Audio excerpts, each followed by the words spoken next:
नमः सर्वेभ्यो। अद्य भुजङ्गप्रयादं छन्दः पठामः। तस्य लक्षणं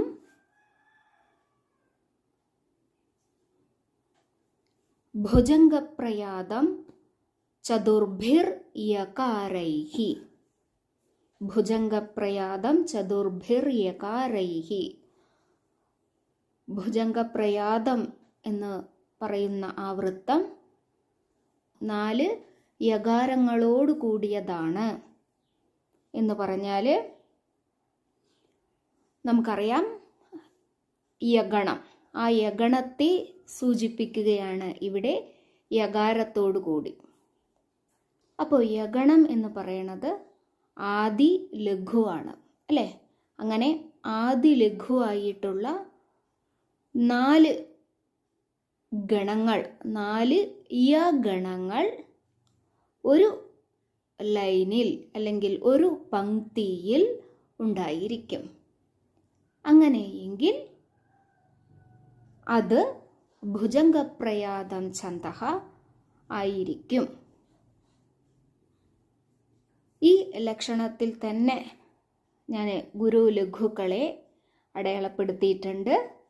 എല്ലാം നോക്കൂ, ആദി ലഘുക്കളാണ് അല്ലേ? 4 12 അക്ഷരങ്ങളോട് കൂടിയ ആദി ലഘുക്കൾ യഗണങ്ങളോട് കൂടിയിട്ടാണ് വന്നിരിക്കുന്നത്. അങ്ങനെ യ യ യ യ 4 യകാരങ്ങളോട് കൂടി ഭുജംഗപ്രയാദം വന്നിരിക്കുകയാണ്. അടുത്തതായിട്ടുള്ള ഉദാഹരണം നിർവാണ ഷഡ്ഗത്തിലേതാണ്. അതിലെ 4 ലൈന് ഞാനിവിടെ എഴുതിയിട്ടുണ്ട്.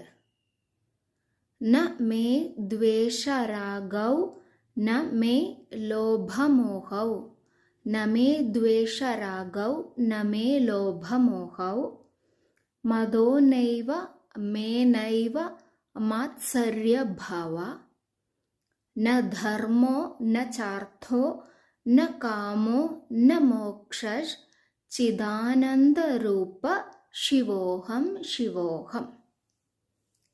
ഒന്നാമത്തെ ലൈനിൽ 12 അക്ഷരങ്ങൾ ഉണ്ടായിരിക്കണം. അത് ഉണ്ട് എന്താണ് ഞാൻ അവിടെ അടയാളപ്പെടുത്തിയിട്ടുണ്ട്. ന എന്ന അക്ഷരം ഹ്രസ്വമാണ്, അതുകൊണ്ട് ലഘു. മേ ദീർഘം, അതുകൊണ്ട് ഗുരു. പിന്നെ ദ്വേ, അതും ദീർഘമാണ്. സംയുക്താക്ഷരം അതിൻ്റെ മുന്നിലുള്ള മേയുടെ കൂടെ പോയി. പിന്നെ എ എന്നുള്ളതിനാണ് ഇവിടെ ഗുരു. പിന്നെ ഷകാരം, അതിന് ലഘു. രാ ഗുരു, ഗൗ ഗുരു.